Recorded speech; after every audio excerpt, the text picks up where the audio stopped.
nhớ tiếng bóng lọt trời đó. Ồ, lấy khăn thế. Lọt cười, rồi là tiếng cười, lọt trời rồi.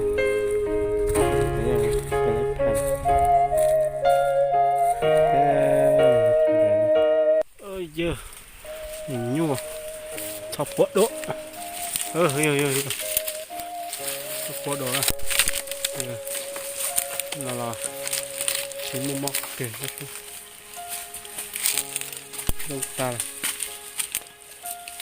cô đâu ta là ở tụi nó ở dưới tụi nó chỉ nó chít tụi này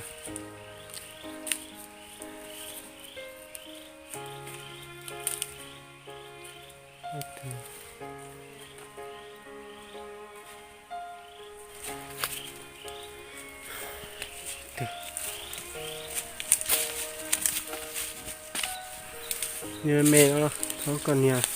mộ dù mẹ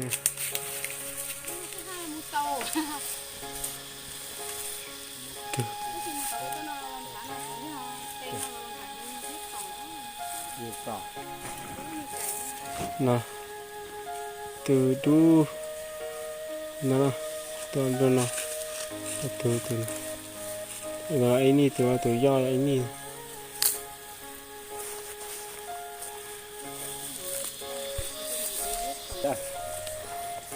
cho là cũng giỏi cho kèm giấy đó nó thì chỉ muốn mình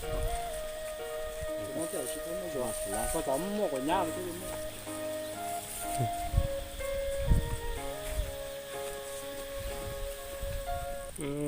thật chơi nông nàn chơi tao tiếp được chơi nữa thì mình đạt cái thế này nhập vào tâm đây có khả năng thế họ tí nữa đi khả năng đâu ra thế vậy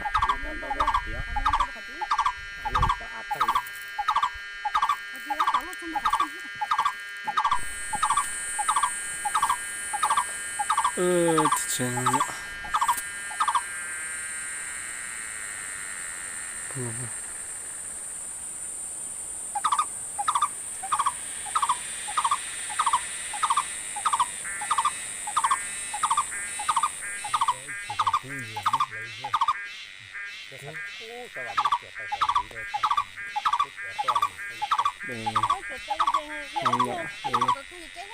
nè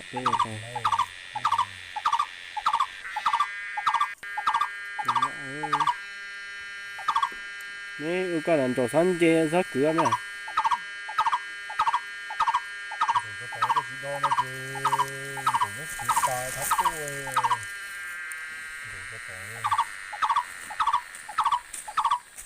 rồi nó cứ ok cơ là ôi sao chúng ta đi là ôi ta đi chả là giờ lên rồi ô bể nhưng đọc là tốt đây rồi lượt tờ dưới kìa chỉ lấy ra lượt tờ ô đậu ơi đừng đau đi chờ nó cứ chuyện chờ hai tuần to cứ chỉ tuần thôi thế tao rộng ở xí tao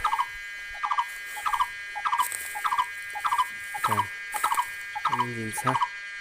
giờ xây ở đây thằng nó thì nó cứ là giờ xây cái liệu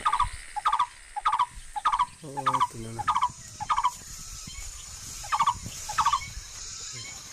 rồi lì tao là cái xin luôn một chút xíu thôi thế tao có xíu cái chút xíu thôi